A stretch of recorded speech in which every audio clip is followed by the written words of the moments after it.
These words to bring us into this space together by Gretchen Haley. Ooh, somebody's phone is not in worship mode. In a world that feeds on moral outrage, we are here to cultivate moral courage. In a time that prizes picking sides, we gather to draw a wider circle. And in a culture that teaches us to get for what we give and to ask what's in it for me, we come to practice generosity and to remember we are all in this together. In the midst of life's bitterness, we choose to sing and to give thanks, to laugh together and to be keepers of beauty, to offer a place of belonging for all who come in gladness and in pain, to resist the push to the next moment and the next, to slow down, to breathe more deeply, to feel a part of something greater for this hour and in this space. Let us be the change we wish to see. Come. Let us be together in worship.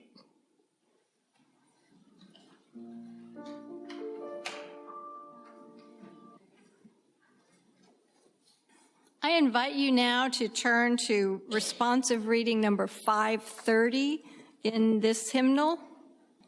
Maybe this is one that you're quite familiar with, Out of the Stars. It's a lot of our people's favorite. I'll start. Out of the stars in their flight, out of the dust of eternity, here we have come. Stardust and sunlight mingling through time and through space. Out of the stars have we come, up from time. Out of the stars have we come. Time out of time, before time, in vastness of space, Earth spun to orbit the sun. Earth, with the thunder of mountains newborn, the boiling of seas. Earth formed by sun, lit by sunlight, this is our home. Out of the stars have we come. Mystery hidden in mystery, back through all time.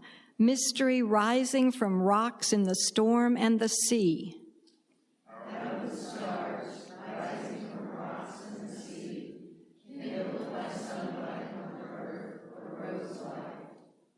Ponder this thing in your heart, ponder with awe. Out of the sea to the land, out of the shallows came ferns. Out of the sea to the land, up from darkness to light, rising to walk and to fly. Out of the sea, eternal life. Ponder this thing in your heart, life up from sea, eyes to behold, throats to sing, mates to love. Life from the sea, warmed by sun, washed by rain, life from within, giving birth, arose to love. This is the wonder of time, this is the marvel of space. Out of the stars swung the earth, life upon earth rose to love. This is the marvel of life, rising to see and to know. Out of your heart, cry on earth, sing that we live. So, some thoughts for reflection.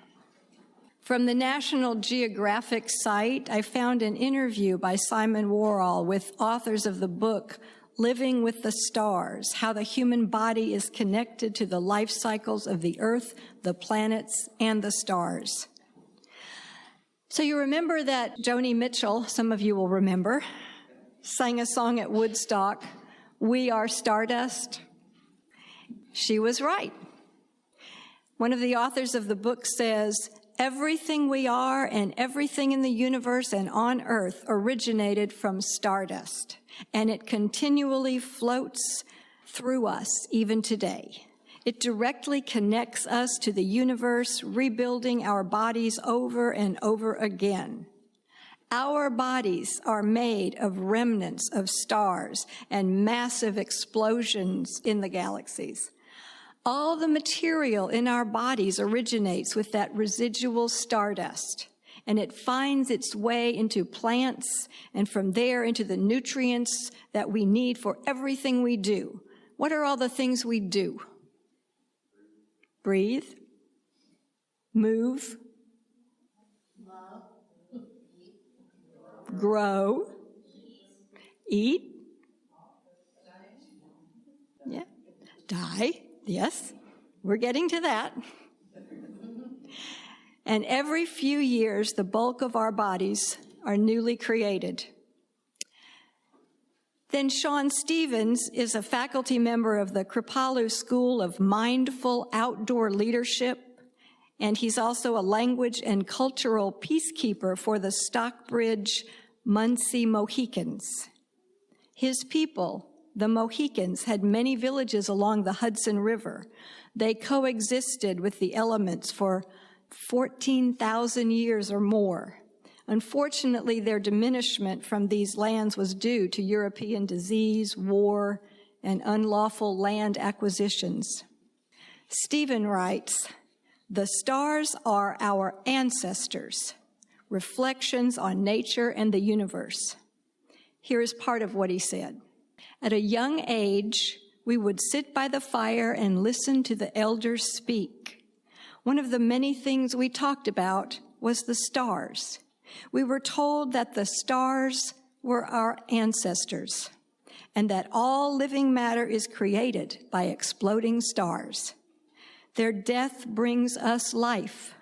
Humans, animals, plants, trees, rocks, rivers, lakes, oceans, clouds, air, we are all relatives created from the same ancestor. Being told that we were part of nature taught us to respect Mother Earth. My people honored the land and all the gifts it provided. We would give offerings of food, tobacco, and song for what we collected from Mother Earth. This was done before hunting, planting, harvesting, gathering, and clearing the land of trees. We would give thanks to the earth for what she generously provided. That is why we refer to the earth as our mother. And it is why we call the trees, animals, and even the wind our brothers and sisters. We are all connected and related.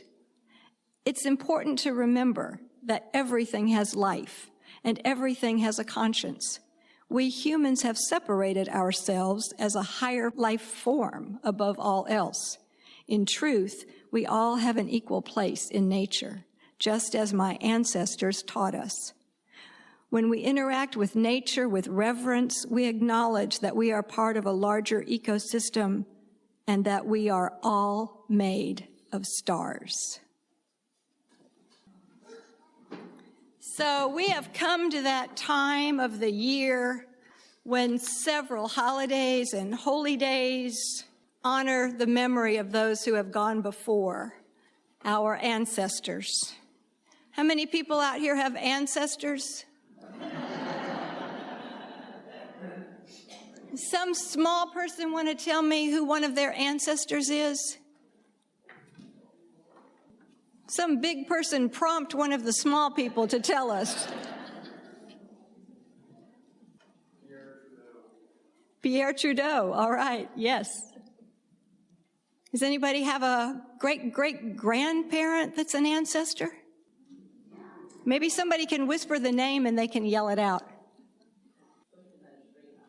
Oh, I can't even repeat that. Mayflower descendants. They're our ancestors, right. So the little conversations going on are helping some of our young people know that their ancestors are their grandparents, maybe, hopefully not yet, great-great-great-great-great-grandparents, and on and on. And there are a lot of holidays right now, this time of the year. Some people feel that this is a time of the year when the veil is less and we're closer to the people who've gone on. All Saints' Day, All Souls' Day, Halloween, and Dia de los Muertos all have some special history and tradition of their own. And the ways in which those holidays have been celebrated has evolved through time and cultures and through people. I put just a few little things that I collected one time when I was in San Diego during Dia de los Muertos in Old Town. I picked up some things, and I am not pretending to create an ofrenda where we would, if we were of Latin origin, or if we lived in Mexico, we might have an ofrenda, which would be like an altar where we would put memories of our loved ones, but the ofrendas are usually about one person in a family. So I put the symbols over there, and then here's our table for us over here. What's universal, though, about all of these holidays is our human need to remember and to honor those that we've loved and lost. So 3 years ago, I was in San Diego for that conference when I went to the city where they celebrate Day of the Dead, Old Town, which I assume used to be Mexico. And I was there for the Liberal Religious Educators Association Fall Conference. Well, LREDA is that association, and they have a very strong commitment to the professional development of religious educators and an advocacy for lifespan religious education and faith development. And the topic that particular time, well, there were 4 topics: money, death, sex, and race. That's a pretty intense week, isn't it? And congregations were asked to come with their ministry teams. So I was there with the religious educator and the music director. The conversations were rich, moving, often profound, sometimes disturbing, and occasionally humorous. One of the things that I noted was when I sat with a group of people who grew up Unitarian Universalist on the day that we talked about death, a lot of them felt like we didn't have a theology about that. And I was surprised. But I found out that none of them in that circle had ever attended one of our memorial services or actually had any kind of in-depth conversation with their minister. So maybe the idea of theology was that there would be pat answers to those deep questions. I believe we have a theology. We just don't have answers. So a highlight at that conference is always the Odyssey, which is when one of our senior members, longtime people in our association, shares their life story. And that year it was given by Judith Frediani. Some of you may know that name. She worked as a curriculum person in our Department of Education at the UUA, Unitarian Universalist Association. Many years she was there after she started out as a religious education director at First Parish, New Bedford, Massachusetts. And so her story took many of us through our own journeys into professional ministry and brought to mind the memory of people upon whose shoulders we stand. We need to be reminded of the deep roots in our own tradition, both strands, the Unitarians and the Universalists. So today, we will hear about a few of our ancestors who shine brightly for us. And I thank Sarah for helping prepare this with us. So, our children are sitting anxiously awaiting their opportunity to walk through us as ghosts of the past. And the first one will be Abigail Adams. And Abigail, if you will, where is Abigail? Okay, Abigail, if you will come up this aisle, down the middle, up this next one, and down the other one, and then just come back up and stand in the front. Is that okay? All right. And everybody else watch Abigail, because you'll be next. All right? So Abigail Smith's... Yes, the other ghosts watch. Abigail Smith's father was a congregational minister at Weymouth. Somebody from Massachusetts tell me how to say that. I did it right? Weymouth. All right. I was so afraid I said it wrong. Her mother, Elizabeth Quincy, was a descendant of the great 17th century Puritan preacher Thomas Shepard. In 1764, Abigail married John Adams, a promising lawyer and statesman who was to become the second U.S. president. Their son, John Quincy Adams, became the sixth president. Though she was given little formal education, Abigail became a leader in her time on behalf of women's rights and social reform. During long periods of separation while her husband was involved in the American Revolution, she efficiently managed their large farms and estates. Abigail and John corresponded in a series of historic letters, later published by their grandson, which depict in great detail life in colonial times and report on the progress of the Revolutionary War. Regarding political decisions and their potential effects upon women, Abigail candidly advised her husband to remember the ladies. Her letters show her to be a wise, witty, compassionate, and courageous woman. She helped shape the politics of her time and influenced the course of history. Abigail and John Adams were members of the first parish in Quincy, which was already Unitarian in theology by the 1750s, even though the official founding of the American Unitarian Association would not take place until 1825. I have here, if you would all join me in looking for P.T. Barnum, also known as Phineas Taylor Barnum, a showman and a circus owner. Though P.T. Barnum came to be the world's most famous showman, a lesser-known fact is that he also served as a member of the Connecticut legislature and was a famous temperance lecturer. Barnum developed a method for promoting and advertising called ballyhoo, a way of making known very quickly a product, art, service, or personality. American business industry has profited from this method ever since. In 1841, Barnum opened Scudder's American Museum in New York City and made a fortune on it before it burned down. He also became well known for promoting, we don't use these words anymore, dwarfs, midgets, and other physically deformed, as well as people with unusual talents as entertainment attractions. He became famous for the singer Jenny Lind and purchased a giant African elephant named Jumbo in 1882, thus coining the new word for bigness. His amazing albino elephant also brought the phrase white elephant into usage. Barnum started his circus called The Greatest Show on Earth in 1871. That's what he's best remembered for. Lydia Marie Child. It looks like big people have taken over for the little people. Maybe they'll go with you if you take them by the hand. Lydia Marie Child, Maria, grew up in a house in Medford near the mystic river of Over the River and Through the Woods. She is famous for this song that she wrote out of financial necessity. She was a close friend of Theodore Parker, taught Sunday school at the First Parish in Watertown, and married David Child, a lawyer and friend of William Lloyd Garrison, through whom she became involved in the early anti-slavery movement.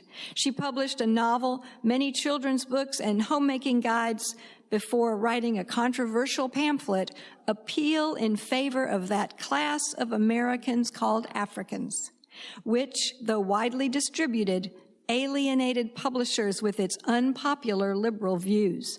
After the Civil War, Maria worked as an advocate for Native American civil rights. Believing in education for social reform, she advocated the preservation of native languages and customs and the inclusion of folk tales from indigenous peoples in children's literature. In her letters, she deplores violence and injustice, saying, "No mortal will ever know the accumulated wrongs of oppressed peoples." Lydia Marie Child possessed a keen intellect and corresponded with public officials and private agencies, published extensively on human rights concerns until her death in 1880. So this holiday season, if you sing Over the River and Through the Woods, think of Lydia Marie Child. You're starting to notice our UU ancestors come from many different backgrounds. He died in 2012. Thank you. The next one up is our science fiction writer that we all know well, and some of the younger people might get to know him better as they get to high school and college, Ray Bradbury. Ray Douglas Bradbury was well known for many works of science fiction and fantasy, which are known for their imaginative and poetic style. Bradbury's writing is characterized by a serious concern for the future of humankind. Recurrent themes in his works are fear of death and overcoming the increasing dependency on modern society and technology. If you only knew about all the technology we have now, wow. Bradbury has written novels and collections of short stories, as well as screenplays, which are considered classics of science fiction. Among them are Fahrenheit 451 and several collections, including The Martian Chronicles, Icing the Body Electric. And he was also famous for his screenplay written in 1956 of Moby Dick. Thank you, Ray Bradbury. Next, we have Caroline Bartlett Crane, born 1858, died 1935. Born in Hudson, Wisconsin. Here we go. Here she comes. She earned her BA and MA degrees from Carthage College and at age 16 began teaching in Iowa. She then served as a journalist for the Minneapolis Tribune and by 1886 was editor of the Daily Times in Oshkosh. Under the influence of the Iowa Sisterhood, how many of you have heard of the Iowa Sisterhood? Just a few. Okay, I have to do a sermon on that. Pioneering women ministers of the Midwest, she trained for the Unitarian ministry and served All Souls Church in Sioux Falls, South Dakota. The congregation grew and thrived using the church for everyday community activities, a pattern she would repeat with other churches she served. In 1889, she was ordained minister of First Church in Kalamazoo, Michigan, which was struggling to maintain its existence. Under Bartlett's 10-year leadership, the church again grew and prospered, and in 1894, a new building was dedicated. Renamed People's Church, it became well known for housing the first public kindergarten in Kalamazoo. In 1896, Caroline married Dr. Augustus Warren Crane, with whom she had a son and daughter. After retiring from the ministry in 1902, still residing in Kalamazoo, she established herself in an entirely new social justice career, urban sanitation, a field to which she made many enduring contributions. Bartlett Crane earned many honorary degrees, worked for women's suffrage and peace, and earned Kalamazoo's First Woman Citizen Award. Thank you so much. Ralph Waldo Emerson, poet, essayist, Unitarian minister. Famous for sayings such as, "Nothing is at last sacred but the integrity of your own mind, and whoso would be a man must be a nonconformist." Emerson was a leader among the New England transcendentalists. In an early life, he suffered from acute poverty and illness. His father, a Unitarian minister, died in 1811. See, that would have made Emerson not quite 10 when his father died, leaving his mother to raise Ralph and his 4 brothers alone. Emerson studied literature and philosophy at Harvard College. Upon graduating in 1821, he briefly taught before returning to Harvard to study theology at the Divinity School. In 1829, he was ordained and became the pastor of the Second Church of Boston. He left the ministry to become a writer and a lecturer in 1833. His first book, Nature, was published in 1836 and began to establish a reputation as a literary figure. With his famous address at Harvard entitled The American Scholar, Emerson introduced his philosophy of humanism. His writings celebrate mysticism, nature, and learning directly from life. Many of his poems and essays are considered to be the classics of American literature. Thank you. Thank you very much.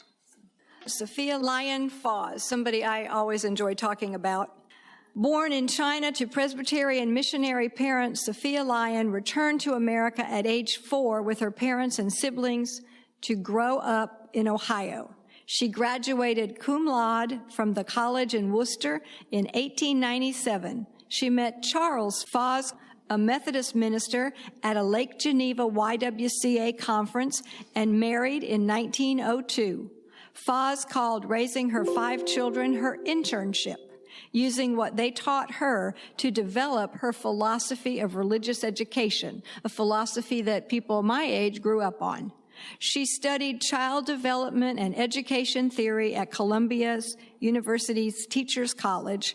She was influenced by John Dewey's theories and believed that Sunday schools should be experimental and engage children in free inquiry, ideas that revolutionized religious education, not only in content, but in method. She wrote and edited numerous curricula that were intercultural, transracial, drawing upon children's own life experience and universal religious questions, as well as myths and stories from many cultures and religious traditions. All of that was part of the curriculum at one time. Her work, well, it still is, but it's just different. Her work forms the cornerstone of our liberal education tradition, and many of her books and curricula are still in circulation today.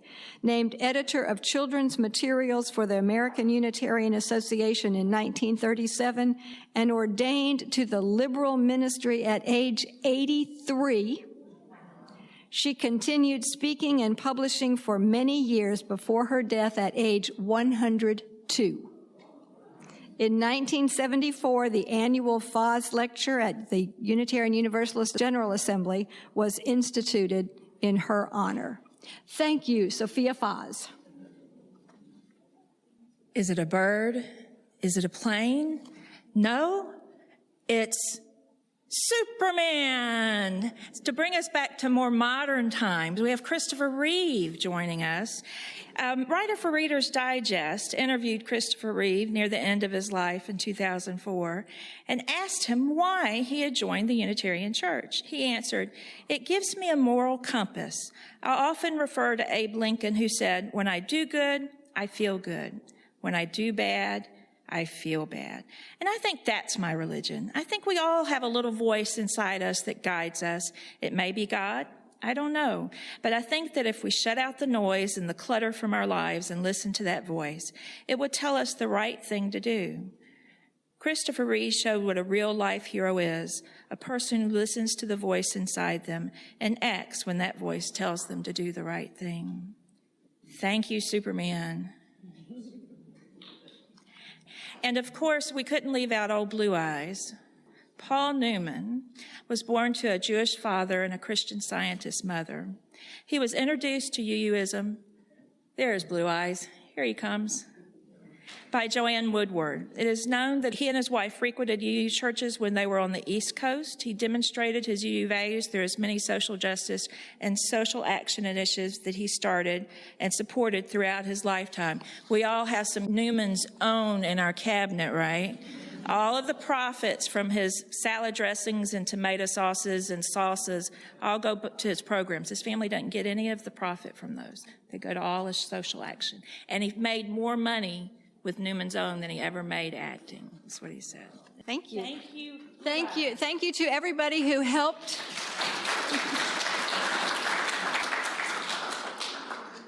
So let me close this portion with words from Mark Morrison Reed. The central task of the religious community is to unveil the bonds that bind each to all. There is a connectedness, a relationship discovered amid the particulars of our own lives and the lives of others. Once it's felt, it inspires us to act for justice.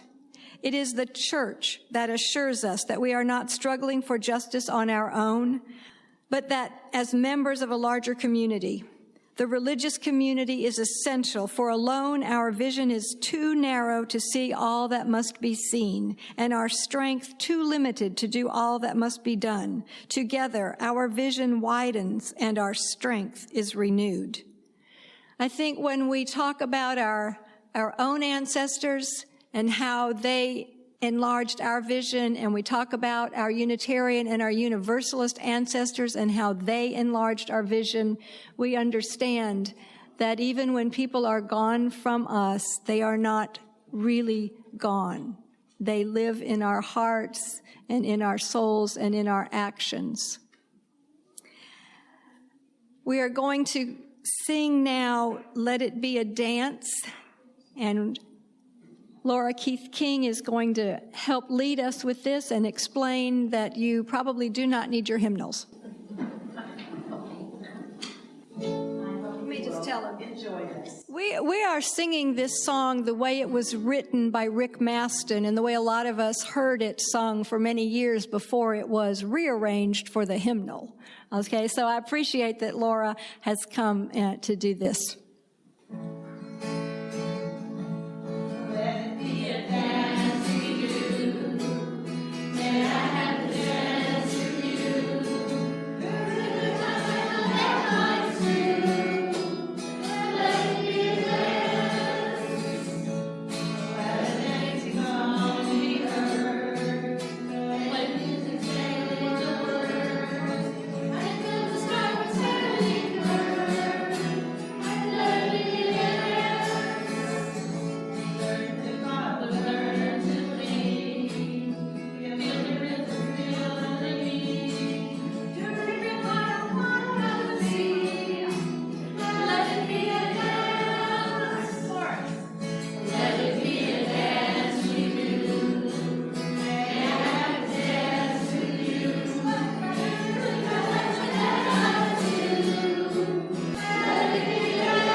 May we go forth from this place with joy in our hearts, with love in our embrace, and with dancing on our minds. Go in peace.